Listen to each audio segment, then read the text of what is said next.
بسم اللہ الرحمن الرحیم۔ السلام علیکم اسٹوڈنٹس، کیسے ہیں بیٹا آپ لوگ؟ اللہ تعالیٰ سب کو خیر و عافیت سے رکھے اور صحت و عافیت کے ساتھ تعلیم کا سلسلہ جاری رکھنے کی توفیق عطا فرمائے۔ جی بیٹا، آج آپ کے ساتھ میرا چوتھا لیکچر ہے اور اگلے موضوع اپنا جو موضوع ہے اس کا بتانے سے پہلے میں دعا کروانا چاہوں گی۔ دعا کر لیتے ہیں۔ اعوذ باللہ من الشیطان الرجیم، بسم اللہ الرحمن الرحیم۔ سبحان اللہ و بحمدہ عدد خلقہ ورضا نفسہ وزنۃ عرشہ ومداد کلماتہ۔ رب اشرح لی صدری ویسر لی امری واحلل عقدۃ من لسانی ویفقہوا قولی۔ ربنا ظلمنا انفسنا وان لم تغفر لنا وترحمنا لنکونن من الخاسرین۔ یا حی یا قیوم برحمتک نستغیث، یا حی یا قیوم برحمتک نستغیث۔ اللہم انی اسألک علما نافعا وعملا متقبلا ورزقا واسعا۔ ربنا تقبل منا انک انت السمیع العلیم۔ یا رب العالمین یا ارحم الراحمین، صلی اللہ تعالی علی حبیبہ محمد وآلہ وصحبہ وبارک وسلم، آمین ثم آمین۔ جی بیٹا جی، اب آج آپ کے ساتھ جو ہے وہ میں نے چوتھے لیکچر میں آپ کو آیات شروع کرانی ہے، ٹھیک ہے، سورہ بقرہ، اور پہلی آیت سے ہم شروع کریں گے۔ لیکن اس سے پہلے میں آپ کے ساتھ جو ہے وہ پچھلا جو میرا لیکچر تھا اس میں جو میں نے عنوان پڑھایا تھا تعارف سورہ بقرہ، اس کو ہم ذرا ریوائز کر لیتے ہیں، ٹھیک ہے، پھر اس کے بعد اپنے موضوع کی طرف جائیں گے۔ جی، پچھلے لیکچر میں آپ کو سورہ بقرہ کا تعارف اور اس کے مضامین بتائے گئے تھے کہ بقرہ کے لفظی معنی گائے کے ہیں، اور اس کی آیات میں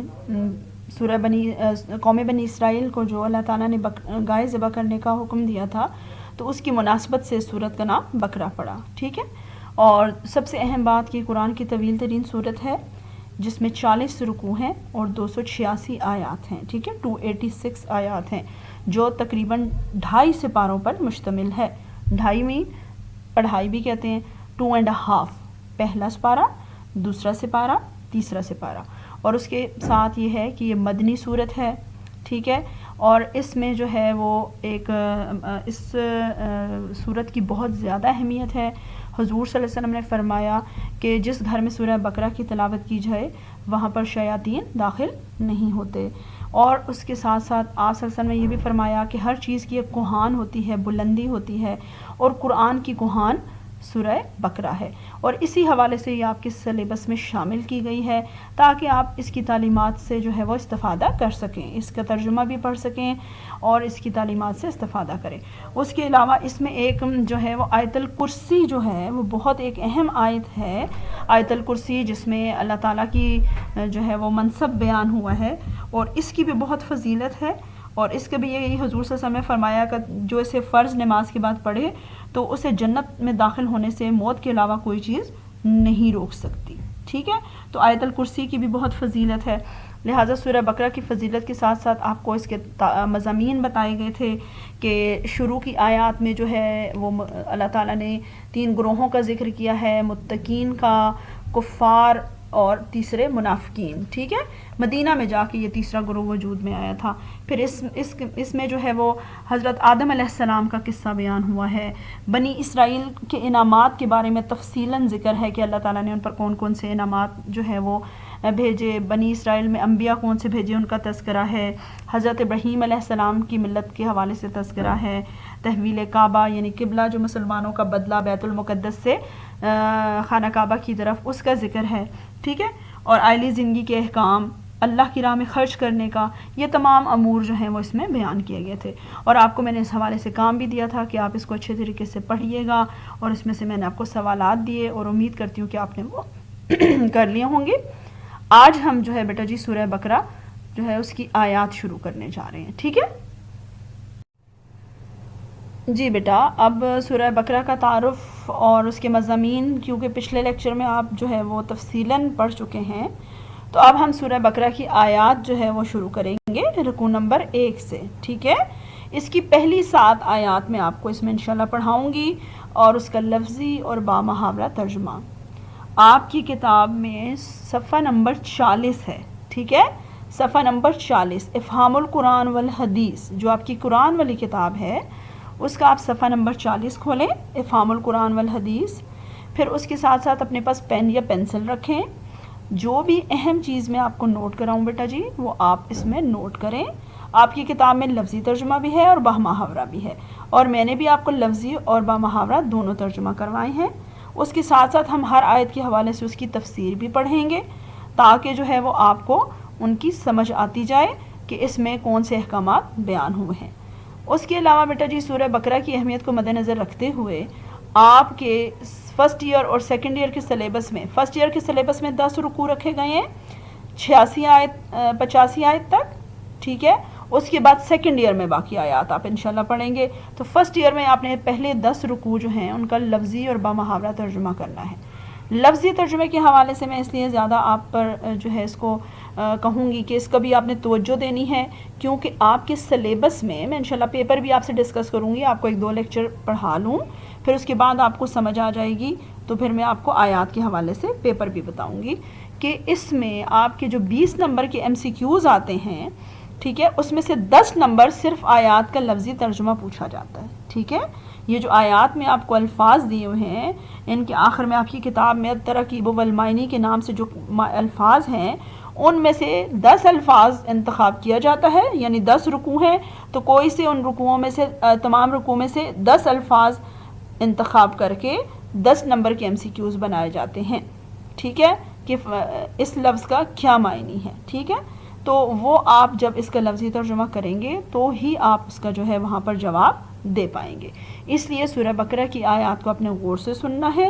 10 نمبر تو خالی MCQs کے ہیں، اس کے علاوہ پیپر کے اندر آپ کو اسی طرح سے 15 نمبر کے آیات کا ترجمہ اور تشریح آتی ہے، ٹھیک ہے۔ 2 سوال آتے ہیں آپ کو 7 نمبر کے اور ایک اور کہیں کہ وہ 7 اور 7 نمبر کے 14 نمبر کے کہ وہ اس میں آپ نے آیات کا بامحاورہ ترجمہ بھی کرنا ہوتا ہے اور ان کی تفسیر بھی کرنی ہوتی ہے۔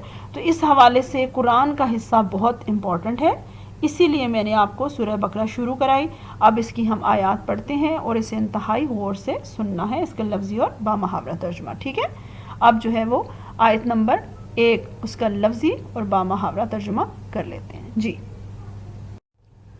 جی بیٹا، آیت کی طرف جانے سے پہلے اس کے مقاصد دیکھ لیتے ہیں ان آیات کو پڑھانے کے، کہ اس کا مقصد یہ ہے کہ آپ کو آپ کے سلیبس میں جو شامل ہے کہ اس کا لفظی اور بامحاورہ ترجمہ آپ کو یاد کروانا اس کا اصل مقصد ہے، تاکہ آپ جو ہے وہ اچھا طریقے سے جو ہے وہ پیپر اٹیمپٹ کر سکیں۔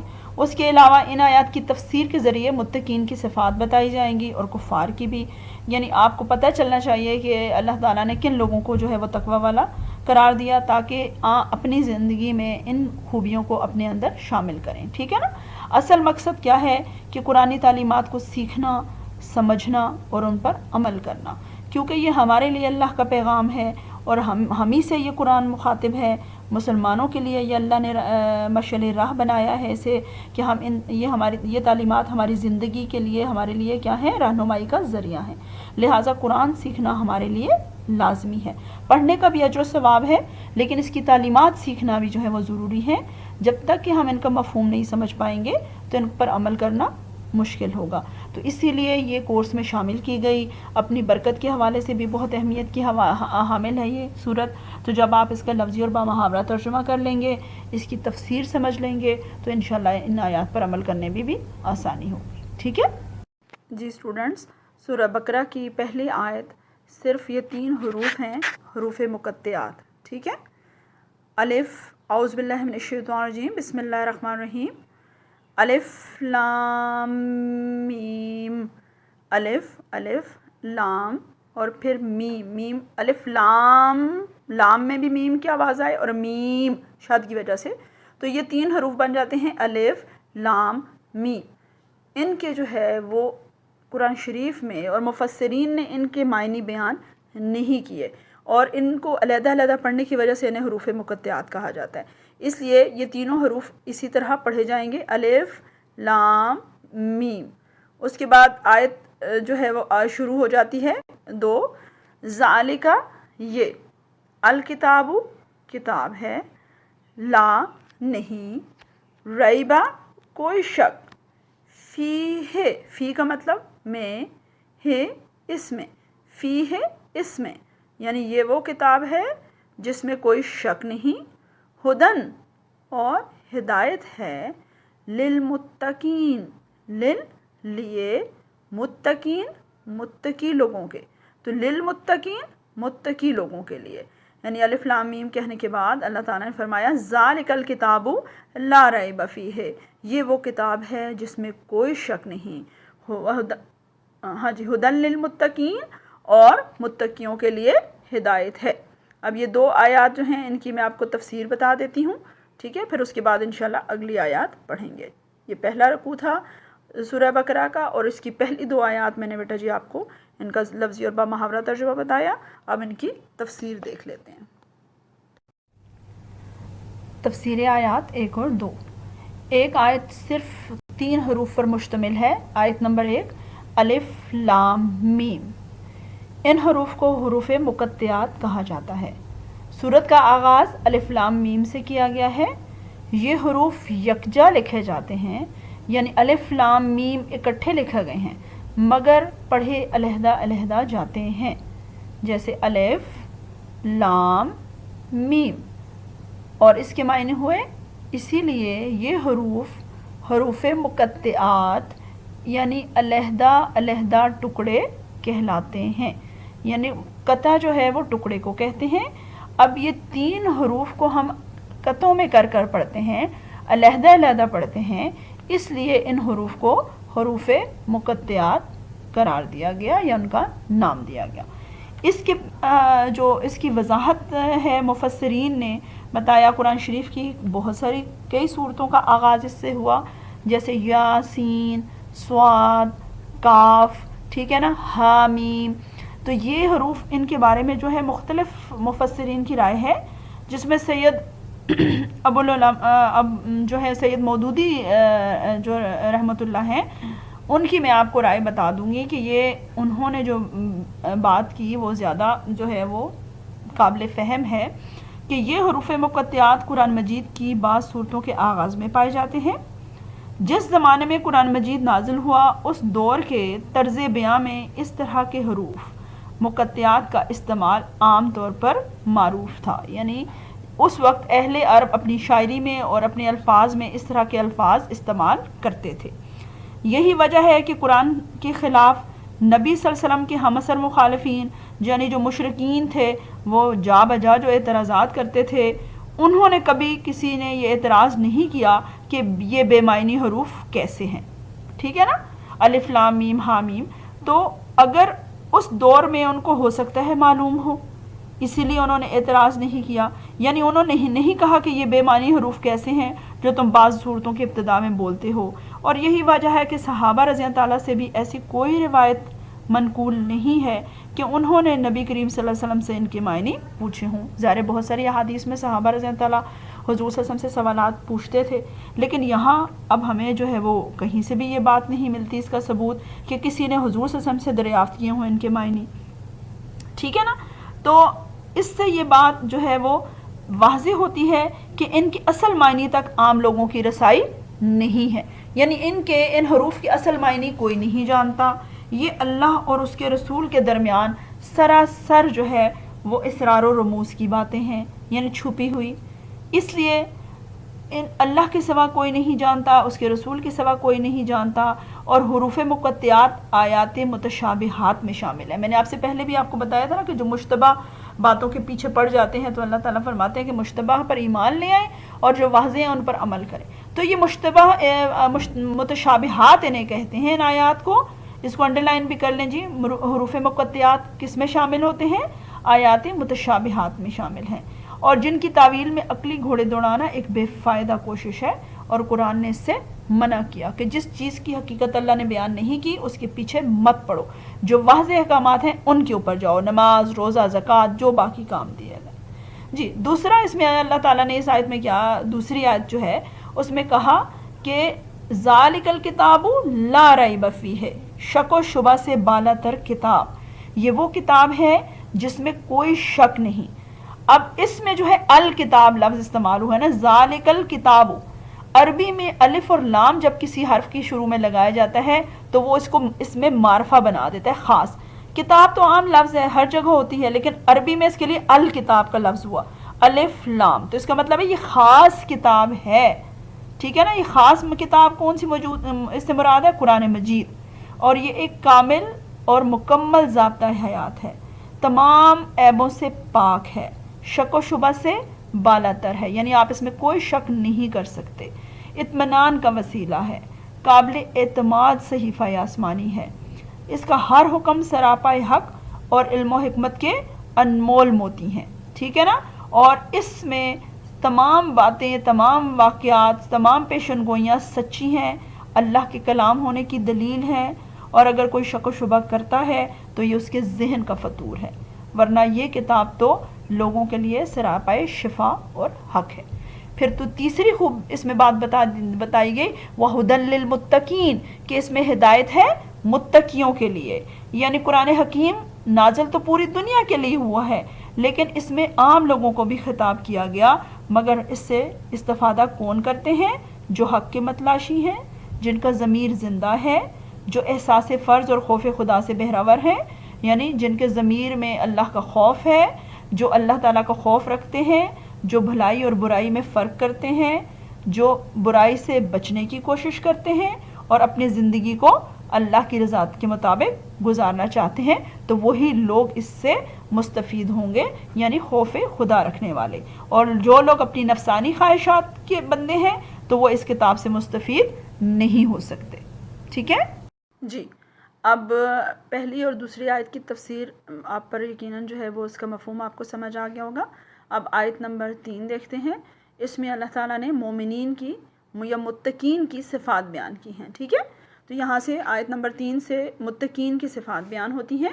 الذین، وہ جو، یؤمنون، ایمان لاتے ہیں، بالغیب، غیب پر، ویقیمون، اور وہ قائم کرتے ہیں. میں نے پہلے بھی آپ کو نماز کا بتایا تھا، پڑھتے کا لفظ نہیں ہوتا، قائم کرتے ہیں، یعنی وہ پابندی وقت کے ساتھ نماز پڑھتے ہیں اور نمازیں جو ہے وہ نہیں چھوڑتے، تو اسے کہتے ہیں نماز قائم کرنا. ٹھیک ہے.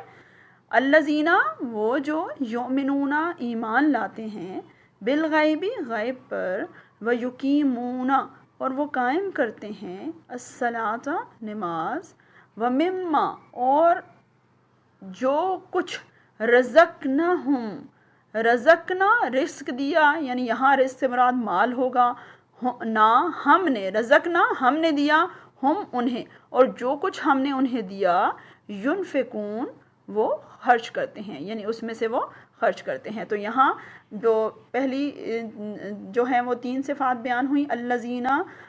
الذین یؤمنون بالغیب، وہ غیب پر ایمان لاتے ہیں متقین. پھر اس کے بعد فرمایا وَيُقِيمُونَ الصَّلَاةَ، اور وہ نماز قائم کرتے ہیں. اور تیسری صفت بتا دی وَمِمَّا رَزَقْنَاهُمْ يُنْفِقُونَ، اور ہم نے جو انہیں رزق یا مال دیا ہے اس میں سے وہ اللہ کی راہ میں خرچ کرتے ہیں. تو یہ اس تیسری آیت میں مومنین، متقین کی جو ہے وہ 3 صفات بیان ہوئی ہیں. ٹھیک ہے. پھر اگلی جو آیت ہے اس میں باقی 2 خصوصیات بھی میں آپ کو بتاؤں گی، تو آپ کو پتہ چلے گا کہ ان شروع کی آیات میں اللہ تعالیٰ نے متقین کی جو پہلا گروہ ہے تقوی والے، ان کی 5 صفات بیان کی ہیں، جن میں سے پہلی 3 آیت نمبر 3 میں ہیں. ٹھیک ہے. آیت نمبر 3، اس میں اللہ تعالیٰ نے جو ہے وہ متقین کی صفات بیان کی ہیں. جیسا کہ اسے پچھلی آیت میں اللہ تعالیٰ نے فرمایا نا ہدی للمتقین، کہ قرآن میں کن لوگوں کے لیے ہدایت ہے؟ متقی لوگوں کے لیے. تو پھر اس سے اگلی آیت میں اللہ تعالیٰ نے خود ہی بیان فرما دیا کہ متقی لوگ کون ہیں. الذین یؤمنون بالغیب، سب سے پہلے کہ وہ لوگ جو غیب پر یقین رکھتے ہیں. ٹھیک ہے. اور یہ اہل تقوی کا وصف ایمان بالغیب ہے.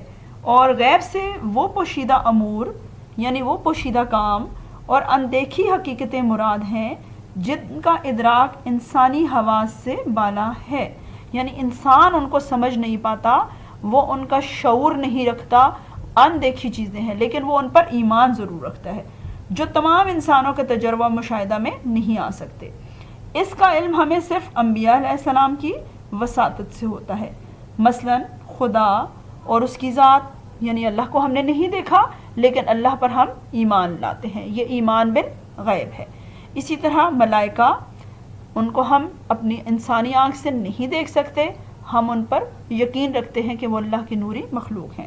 پھر تیسرا وحی، کہ وحی انبیاء پر آتی تھی، لیکن ایک مسلمان اور ایک متقی شخص کا یقین ہے کہ وہ برحق تھی اور اللہ ہی کی طرف سے تھی۔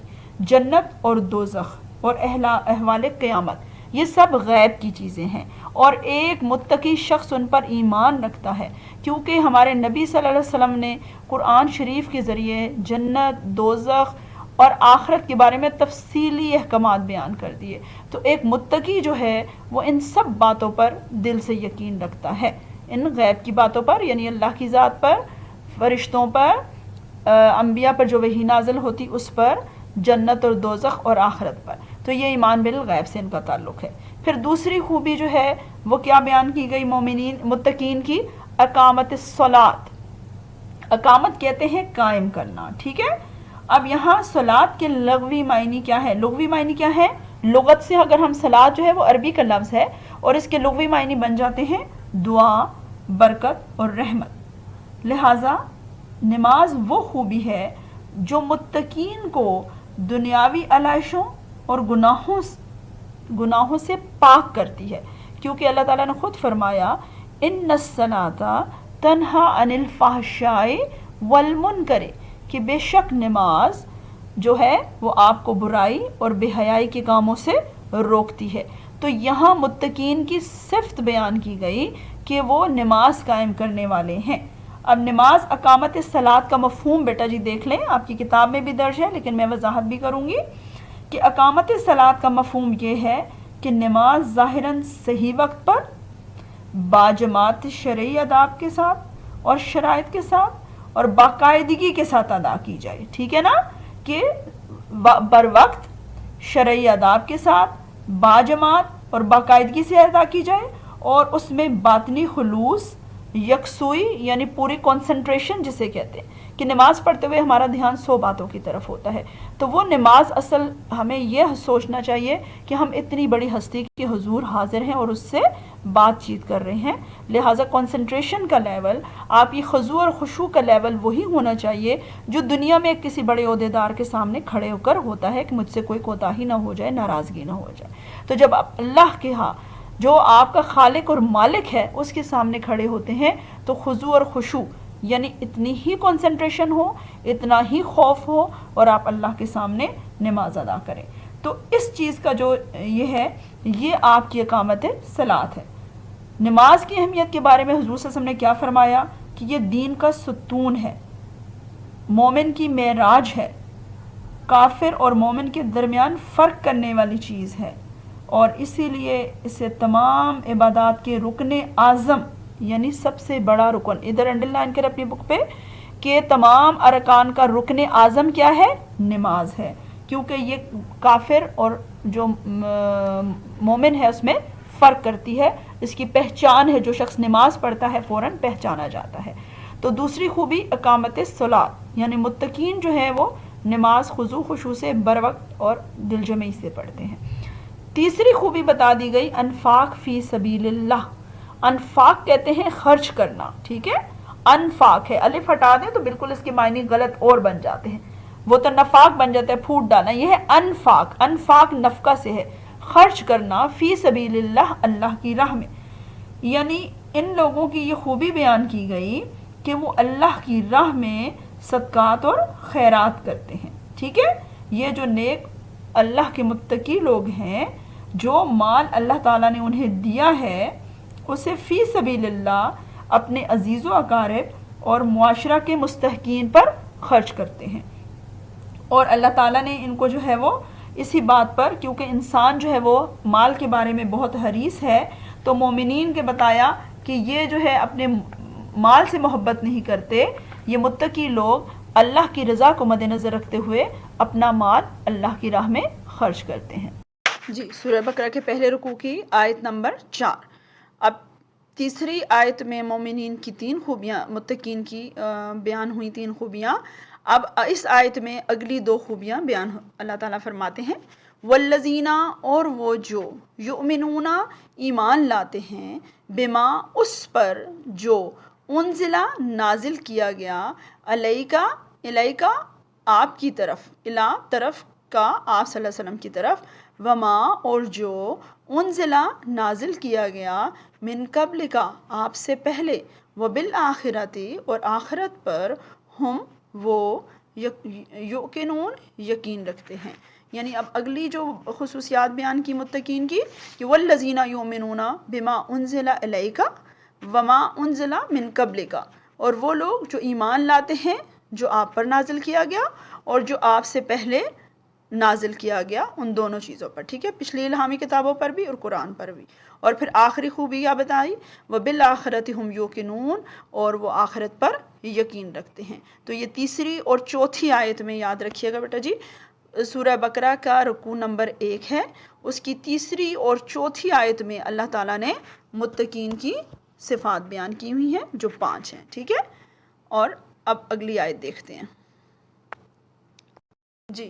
آیت نمبر 5 میں اللہ تعالیٰ نے ان متقین کے لیے انعام بیان کیا اور بتایا کہ اولئکا یہی لوگ ہیں، کہاں، علی ہدن ہدایت پر، من ربہم اپنے رب کی طرف سے، باولئکا اور یہی لوگ ہیں، ہم وہ المفلحون جو فلاح پانے والے ہیں۔ یعنی اللہ تعالیٰ نے جو تیسری اور چوتھی آیت میں متقین کی خوبیاں بیان کی کہ جو غیب پر ایمان رکھتے ہیں، جو نماز قائم کرتے ہیں، جو انفاق فی سبیل اللہ یعنی اللہ کی راہ میں خرچ کرتے ہیں، جو الہامی کتابوں پر ایمان رکھتے ہیں اور آخرت پر ایمان رکھتے ہیں، یہ 5 خوبیاں بیان کرنے کے بعد اللہ تعالیٰ کیا فرماتے ہیں، اولئک علی ھدی من ربہم، کہ یہی لوگ اللہ کی طرف سے، اپنے رب کی طرف سے ہدایت پر ہیں، ٹھیک ہے، بامحاورہ ترجمہ، واولئک ھم المفلحون، اور یہی لوگ فلاح پانے والے ہیں۔ یعنی جن میں یہ 5 خوبیاں ہیں تو اللہ تعالیٰ نے ان کو متقین قرار دیتے فرمایا کہ جو لوگ ان خوبیوں پر ہمیشہ سے قائم ہیں اور مرتے دم تک قائم رہیں گے تو وہی لوگ فلاح پانے والے ہیں، یعنی وہی لوگ کامیابی حاصل کریں گے دنیا اور آخرت میں۔ آیت جو ہے 2 آیات ہیں 4 اور 5۔ آیت نمبر 4 میں متقین کی باقی 2 صفات بیان ہوئیں۔ پچھلی آیت میں نے 3 صفات آپ کو بتائیں اور یہاں پہ 2 کی وضاحت کروں گی، تو یہ کل 5 صفات ہیں جو اس صورت میں شروع کی آیات میں متقین کی بیان ہوئی ہیں۔ تو چوتھی صفت کیا اللہ تعالیٰ نے بیان فرمائی ہے کہ الذین یؤمنون بما انزل الیک ومن قبلک، کہ یہ لوگ جو ہیں ایمان رکھتے ہیں، یعنی یہ متقین جو ہیں وہ اس پر ایمان رکھتے ہیں، اس کتاب پر جو آپ صلی اللہ علیہ وسلم پر نازل ہوئی اور ان کتابوں پر بھی جو ان سے پہلے نازل ہوئی، ٹھیک ہے نا۔ یہ اہل تقویٰ کا چوتھا وصف ہے۔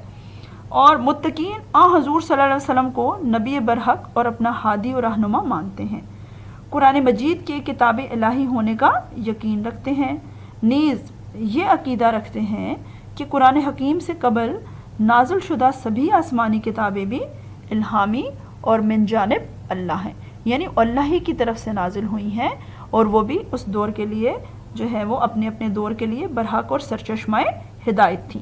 یعنی اس وقت کے انبیاء کے ساتھ جو نبوت کا سلسلہ تھا اور جو الہامی کتب تھیں وہ اس دور میں برحق کتابیں اللہ کی طرف سے نازل ہوئیں۔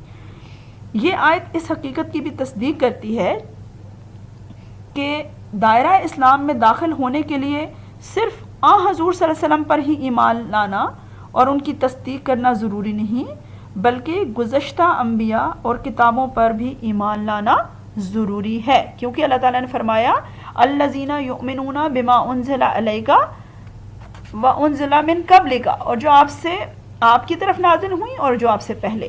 تو اس سے یہ ثابت ہوا کہ متقی لوگ گروہی تعصبات سے پاک اور فرقہ پرستی سے بالاتر ہوتے ہیں، یعنی وہ تمام انبیاء اور ان پر نازل شدہ تمام کتابوں کو برحق سمجھتے ہیں اور قرآن کو آخری الہامی کتاب سمجھتے ہوئے اس کی تعلیمات پر عمل پیرا ہوتے ہیں۔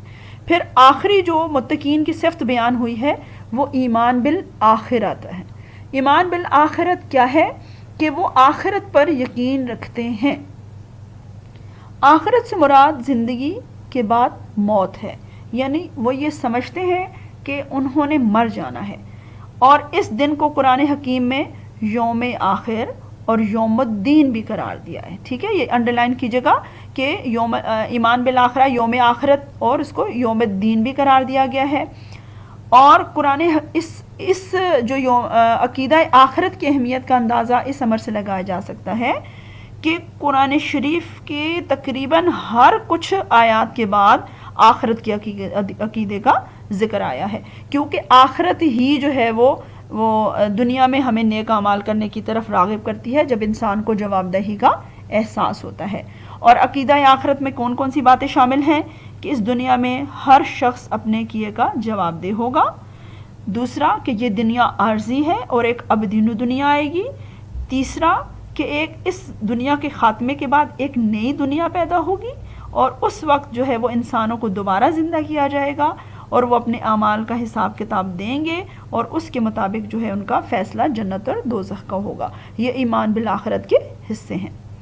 پھر آیت نمبر 5 میں اللہ تعالیٰ نے فرمایا اولئک ھدی من ربہم، کہ یہی لوگ ہدایت یافتہ ہیں. کون لوگ؟ یہ متقین جن میں یہ 5 خوبیاں ہیں، یہ لوگ جو ہیں وہ اللہ کی طرف سے ہدایت یافتہ ہیں. ٹھیک ہے، اور یہی لوگ کامیاب ہوں گے. ہم المفلحون بھی کہا ہے نا، فلاح پائیں گے. لفظ فلاح بڑے وسیع معنوں کا حامل ہے، یعنی اس میں ہر قسم کی دنیاوی اور اخروی کامیابی شامل ہے. یعنی یہ نہیں کہ صرف فرما دیا کہ آخرت میں کامیابی پائیں گے، بلکہ فلاح سے مراد دنیا اور آخرت دونوں کی کامیابی ہے. اب دنیاوی کامیابی کیا ہے؟ کہ انہیں ہدایت نصیب ہوئی اور ایمان کی دولت سے بہرہ مند ہوئے. یعنی اللہ تعالیٰ نے ان کو ہدایت دی. یہ بہت بڑی اللہ تعالیٰ کی طرف سے مسلمانوں کے لیے بڑی رحمت ہے کہ اس نے ہمیں اس قوم میں جو ہے امت مسلمہ میں شامل کیا. تو یہ دنیاوی فلاح ہے، دنیاوی کامیابی ہے. اور اخروی کامیابی یہ ہے کہ انہیں روز قیامت اپنے اعمال صالحہ کا پورا بدلہ ملے گا. یعنی اور ہم المفلحون کی وضاحت دنیا میں اسلام اور ہدایت یافتہ ہونا، اسلام کا قبول کرنا اور ہدایت یافتہ ہونا، اور آخرت میں اپنے اعمال صالحہ کا پورا بدلہ ملنا. تو یہی لوگ اللہ تعالیٰ نے فرما دیا کہ ہدایت یافتہ لوگ ہیں، اور انسانی زندگی کا یہی تصور انسان جو ہے وہ چاہتا ہے. اب اللہ تعالیٰ جو ہے وہ آیت نمبر جو ہے وہ 6 میں کفار دوسرے گروہ کا ذکر کر رہے ہیں. آپ کو سورہ بقرہ کے تعارف میں بتایا تھا کہ اس میں اللہ تعالیٰ نے 3 گروہوں کا شروع کیا آیات میں ذکر کیا ہے. تو متقین کا تو آپ کو صفات پتہ چل گئیں.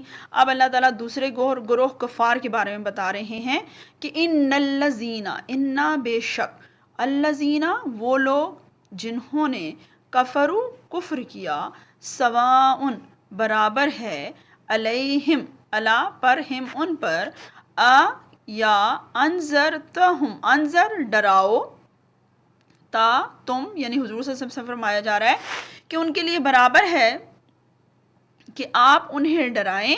ٹھیک ہے، یا لم تنذرہم، یا آپ انہیں نہ ڈرائیں. لا یؤمنون، وہ ایمان نہیں لائیں گے.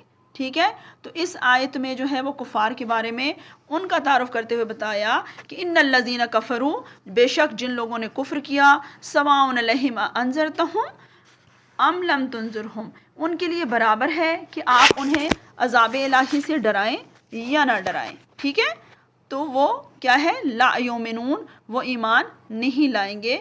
اور پھر اس کی آگے وجہ بھی بتائی ہے کہ کیوں ایمان نہیں لائیں گے، کہ وہ کہتے ہیں کہ ہمارے دلوں پر پردہ ہے، ہم جو ہے وہ اس میں کوئی اچھی بات مزید اس میں شامل نہیں کر سکتے. تو بہرحال کفار کے بارے میں اللہ تعالیٰ نے بتا دیا کہ وہ لوگ، آپ جتنا بھی آپ صلی اللہ علیہ وسلم سے ان کے لیے تگ و دو کر لیں، یہ لوگ اپنی ضد اور ہٹ دھرمی کی وجہ سے ایمان نہیں لائیں گے. بس آپ ان کی وجہ سے پریشان نہ ہوں. جی اسٹوڈنٹس، اب پچھلی آیت جو آپ نے پڑھی تھی، آیت نمبر 6، اس میں اللہ تعالیٰ نے حضور صلی اللہ علیہ وسلم سے فرمایا تھا کہ آپ کفار کو ڈرائیں یا نہ ڈرائیں، وہ ایمان نہیں لائیں گے. تو آیت نمبر 7 میں اللہ تعالیٰ اس کی وجہ بتا رہے ہیں.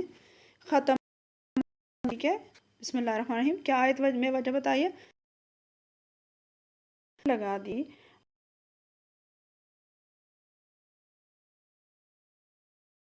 لوگ کہتے ہیں دل، ہم ان کے. تو اللہ تعالیٰ نے کہاں مہر اور پر سمعہم سما کہتے ہیں سماعت کو سننے کو، ہم ان کے یعنی ان کے کانوں پر، سمعہم ان کے کانوں پر، وعلا اور اوپر، ابصارہم ان کی آنکھوں کے، ابصار بصارت کا لفظ اردو میں بھی استعمال ہوتا ہے بیٹا جی، اور ہم ان کی بصارت یعنی کہ ان کی آنکھوں پر، ابصارہم ان کی آنکھوں پر، غشاوتن پردہ ہے، ولہم اور ان کے لیے، عذاب ہے، عظیم بڑا۔ جی اس رکوع کی اب آخری آیت 7 دیکھ لیتے ہیں، اس کا بامحاورہ ترجمہ۔ ختم اللہ علی قلوبہم وعلی سمعہم، کہ اللہ تعالیٰ نے دلوں اور ان کے کانوں پر مہر لگا دی ہے، وعلی ابصارہم غشاوتن اور ان کی آنکھوں پر پردہ ہے یعنی غفلت پردہ ہے، وَلَهُمْ عَذَابٌ عَظِيمٌ اور ان کے لیے بہت بڑا عذاب ہے۔ یعنی کفار کے بارے میں بتایا گیا کہ آپ انہیں جو ہے ڈرائیں یا نہ ڈرائیں وہ ایمان نہیں لائیں گے، کیونکہ پر اور دلوں پر مہر ہے اور آنکھوں پر غفلت کا پردہ ہے، اور اللہ تعالیٰ نے کے انکار کی وجہ سے بہت بڑا عذاب ان پر نازل ہوگا۔ ٹھیک ہے جی بیٹا، آیات شروع کی جو ہیں 5 تک، اب 3 سے 5 تک جو ہے ان میں اللہ تعالیٰ نے متقین کی خوبیاں بیان کی اور ان کو فلاح یافتہ قرار دیا۔ تو اس سے اگلی آیات جو ہیں وہ 6 اور 7، ان میں اللہ تعالیٰ نے کفار کا بیان کیا، ٹھیک ہے، کہ کافر کون لوگ ہیں، کہ جب بھی دعوت حق دی جاتی ہے تو ایک گروہ اس دعوت پر لبیک کہتا ہے، یہ گروہ اہل حق اور متقین کا ہے، اور دوسرا گروہ نہ صرف انکار کرتا ہے بلکہ اسلام کی یا اس حق کی مخالفت پر ڈٹ جاتا ہے۔ قرآن کی اصطلاح میں یہ کفار کا گروہ ہے۔ سمجھ گئے کہ جو حق کی مخالفت پر ڈٹ جاتا ہے، کفر کرتا ہے یعنی انکار کرتا ہے، تو وہ گروہ کفار کا کہلاتا ہے۔ ٹھیک ہے، ان آیات میں اللہ تعالیٰ نے اہل کفر کے اس انتہا پسند گروہ کی نفسیاتی کیفیت کا نقشہ کھینچا ہے، جو حضور صلی اللہ علیہ وسلم سے فرمایا نا کہ تم ان لوگوں کو ڈراؤ یا نہ ڈراؤ وہ ایمان نہیں لائیں گے، انذرتہم، ٹھیک ہے، تو اس کے حوالے سے نفسیاتی جو ان کی کیفیت ہے کہ بتایا کہ کس قدر ضدی ہیں، کہ وہ محض تعصب، ذاتی مفاد اور ہٹ دھرمی کے باعث، یعنی بس وہ کہتے ہیں کہ نہیں ہم مانتے بھائی، ہمارے باپ دادا کا مذہب تھا، یہ تھا وہ، مطلب اپنی ضد پر اڑے ہوئے ہیں، ایک حق بات کو ماننے سے گریزاں ہیں۔ تو اس میں بتا دیا گیا کہ وہ اپنی ہٹ دھرمی کے باعث کفر کی راہ اختیار کرتے ہیں۔ کفر کے لغوی معنی یہ آپ کی بک میں لکھے ہوئے ہیں، اسے انڈر لائن کریں بلکہ انورٹڈ کاماز میں کریں، کہ یہ آپ سے 2 نمبر کے سوال میں پوچھا جاتا ہے کہ کفر کے معنی کیا ہیں۔ کفر کے لغوی معنی چھپانا اور پردہ ڈالنا ہے، ٹھیک ہے۔ عربی میں کسان کو بھی کافر کہا جاتا ہے کیونکہ وہ بیج کو زمین میں چھپا دیتا ہے۔ تو کفر کے لغوی معنی ہوئے چھپانا اور پردہ ڈالنا، اور اگر پوچھا جائے کہ عربی میں اور کس کو کافر کہتے ہیں تو وہ کسان۔ اس کے علاوہ اصطلاح شریعت میں ایمان کی مخالف کیفیت کا نام کفر ہے، ٹھیک ہے، کیا ہے؟ ایمان کی مخالف کیفیت کا نام کفر ہے، اور کافر اس شخص کو کہا جاتا ہے جو واقف ہو جانے کے بعد دانستہ یعنی جان بوجھ کر اسلام کے اصولوں یعنی توحید، رسالت اور آخرت کا انکار کرتا ہے۔ پیج نمبر 47، یہ پیج نمبر 47 پہ آپ کی یہ جو ہے 46 اور 47، اس سے میں نے یہ پڑھا، ان دونوں پہ یہ چیزیں آپ انڈر لائن کریں، یہ آپ کے شارٹ کوسچن کے لیے بہت امپورٹنٹ ہے کہ کفر کے لغوی معنی کیا ہیں، اصطلاحی معنی کیا ہیں، اور کافر کون ہے۔ کافر اس شخص کو کہا جاتا ہے جو حقیقت کو جان لیتا ہے اور اس کے باوجود وہ توحید، رسالت اور آخرت کا انکار کر دیتا ہے۔ اب یہ جو آیت آئی کہ اللہ تعالیٰ نے جو حضور صلی اللہ علیہ وسلم فرمایا کہ آپ انہیں ڈرائیں یا نہ ڈرائیں وہ ایمان نہیں لائیں گے، تو اس کا شان نزول جو ہے، اس کی آیت کے نازل ہونے کا جو سبب ہے وہ حضرت عبداللہ ابن عباس رضی اللہ تعالیٰ نے بتایا کہ حضور صلی اللہ علیہ وسلم کو یہ رنج تھا کہ اہل مکہ قرآن حکیم سننے اور معجزات دیکھنے کے باوجود اپنے کفر پر کیوں اڑے ہوئے ہیں، جیسا کہ قرآن نے بھی ان کو چیلنج کر دیا کہ برحق کلام ہے، اور وہ خود بھی کہتے تھے، ابو جہل نے بھی کہا کہ میں آپ صلی اللہ علیہ وسلم کو جھوٹا نہیں کہتا، لیکن پھر بھی وہ اپنی بات پر اڑے ہوئے ہیں. یہ لوگ سب کے سب ایمان کیوں نہیں لے آتے؟ یعنی اس بات پر حضور صلی اللہ علیہ وسلم رنجیدہ تھے. تو اللہ تعالیٰ نے پھر یہ آیت نازل فرمائی اور ان کی تسلی کے لیے بتایا کہ تم انہیں ڈراؤ یا نہ ڈراؤ، یہ ایمان نہیں لائیں گے. اور پھر اس کی اگلی وجہ اگلی حصے میں بتائی کہ ان کے دلوں اور کانوں پر مہر ہے اور ان کی آنکھوں پر پردہ ہے. ٹھیک ہے نا؟ اور غشاوت ان کا مطلب پردہ ہے. ٹھیک ہے، اور ختمہ کا مطلب ہے مہر. تو اب اس کے دیکھیں، ختم اللہ علی قلوبہم، جو اس کا دوسرا پوائنٹ دیکھ لیں کہ ختم کے معنی موم یا راکھ سے کسی چیز پر ٹھپا لگانا. یعنی موم کے ذریعے ایک خط کو جیسے ہم بند کر دیتے ہیں، چپکا دیتے ہیں، پھر آپ اس کو کھولیں تو پتہ چل جاتا ہے کسی نے کھولا ہے. ایسے زبردست سخت قسم کا بند کرنا اور اس پر ٹھپا لگانا کہ اب کوئی چیز اس میں داخل نہیں ہو سکتی. تو ان کفار کا بھی وہی حال ہے کہ ان کے دلوں اور کانوں پر مہر لگی ہوئی ہے اور ان کی آنکھوں پر غفلت کا پردہ ہے. تو اللہ تعالیٰ نے اس سے بتایا کہ اللہ تعالیٰ نے ان لوگوں کو زبردستی ایمان کی دولت سے محروم نہیں رکھا کہ اس کا مطلب یہ سمجھ لیں کہ اللہ نے ان کے کانوں اور دلوں پر مہر لگا دی ہے، بلکہ یہ پہلے ہی ان کی عقل سلب کر لی تاکہ وہ حق کو سمجھ ہی نہ سکیں. جیسے شرط دواب بھی ہے نا کہ عقل شعور ہے لیکن اس سے کام نہیں لیتے. تو یہی بات کہ عقل سے یہ بالکل فارغ ہو چکے ہیں، عقل ان کے ہے ہی نہیں کہ یہ حق کو پہچان سکیں. ٹھیک ہے، اور اس مقصد سے وہ شدید مخالفانہ اور جو ہے وہ بغض کا رویہ جو ہے انہوں نے رکھ لیا، اور ان کے اس رویے کے بعد ان کے قبول حق کا امکان ہی نہیں رہتا. یعنی مسلسل انکار کی وجہ سے ان کے دل، ان کے کان اور آنکھیں حق و باطل میں تمیز کرنے کی صلاحیت سے محروم ہو گئی ہیں. دل کو پتہ ہے لیکن آنکھوں پر غفلت کا پردہ ہے. کان سنتے تو ہیں مگر نصیحت نہیں پکڑتے. ٹھیک ہے نا؟ آنکھیں حق دیکھتی ہیں لیکن تسلیم نہیں کرتی. تو یہ بات بتا دی کہ ان کے دلوں اور کانوں پر مہر لگ گئی ہے اور یہ حق کو تسلیم کرنے سے آ رہی ہیں. اب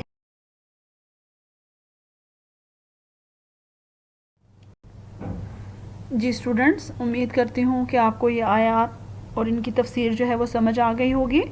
اب بیٹا جی آپ نے ان آیات کو، جو آپ کا یہ پہلا تجربہ ہوگا، ظاہر 9th 10th میں بھی بہرحال آپ نے جو ہے وہ سورہ احزاب، سورہ انفال پڑھ چکے ہیں آپ لوگ، تو اس حوالے سے آپ کو کافی حد تک جو ہے وہ مدد مل جائے گی. عربی کے بہت سے لفظ جو ہیں وہ بار بار آتے ہیں.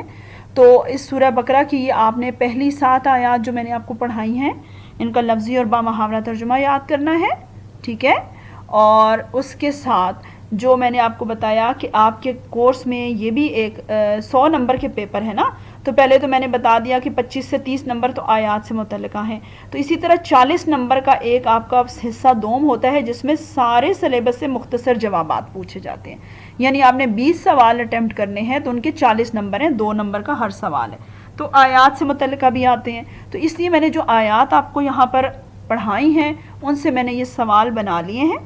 آپ اپنی نیٹ کاپی بنائی ہوئی ہے جو آپ نے، اس پہ یہ آیت نمبر 1 تا 7 لکھ کر رکوع نمبر 1، تو یہ آپ نے اس کے اوپر درج کر دینے ہیں ان کے جوابات. ٹھیک ہے، تو پہلا سوال ہے حروف مقطعات سے کیا مراد ہے، جو آپ کو شروع میں ہی بتا دیا کہ قطع ٹکڑا اور الف لام میم ہا میم. قرآن شریف کے بہت سے حروف ہیں جو ہم علیحدہ علیحدہ پڑھتے ہیں، انہیں حروف مقطعات کہا جاتا ہے. اس کے بعد الکتاب سے کون سی کتاب مراد ہے، تو الکتاب ہے. الف لام لگانے سے معرفہ بن جاتا ہے، اور یہ خصوصی کتاب القرآن، قرآن مجید کی یہ خوبی ہے الکتاب. ٹھیک ہے، اور اس کی خوبیاں جو ہیں وہ آپ نے بیان کرنی ہے کہ یہ حق و باطل میں تمیز کرتی ہے، راہ ہدایت ہے، جو آپ کی میں نے پیراگراف پڑھ کر سنایا آپ کی کتاب میں موجود ہے. اس کے بعد ان آیات میں متقین کی کون سی صفات بیان ہوئی ہیں، انہیں آپ نے مختصراً یعنی ایک جملے میں بتانا ہے کہ متقین کی 5 صفات بیان ہوئی ہیں. ایمان بالغیب ہے، اقامت الصلاۃ ہے، انفاق فی سبیل اللہ ہے، ٹھیک ہے نا، اور آخرت پر ایمان ہے. تو یہ آپ نے جو ہے وہ ساری خوبیاں جو آپ نے ان کی پڑھی ہیں وہ آپ ساری جو ہے وہ ایک ایک کر کے 5 خوبیاں لکھیں گے اور ان کے آگے ایک ایک لائن میں وضاحت کر دیں گے. پھر چوتھا سوال ہے دلوں اور کانوں پر مہر لگانے سے کیا مراد ہے. تو یہی کہ جو کفار حق کو تسلیم نہیں کرتے، کہ ان کے دلوں یعنی سماعت بھی ہے، دل میں شعور بھی ہے، لیکن اس کے باوجود حق کو تسلیم نہیں کرتے، تو اللہ تعالیٰ نے کہا کہ ان کے دلوں اور کانوں پر مہر لگ گئی ہے کہ اس کے اندر کوئی حق بات جو ہے وہ اندر جاتی ہی نہیں اور یہ اسے تسلیم ہی نہیں کرتے۔ جی بیٹا جی، آپ نے سارے سوالات کے جوابات جو ہیں وہ کاپی پہ تحریر کرنے ہیں اور اس آیات کو ریوائز کرنا ہے۔ جب آپ سوال کریں گے تو آپ کو تفسیر بھی یاد ہو جائے گی، ٹھیک ہے؟ اپنا بہت خیال رکھیے گا۔ اللہ حافظ۔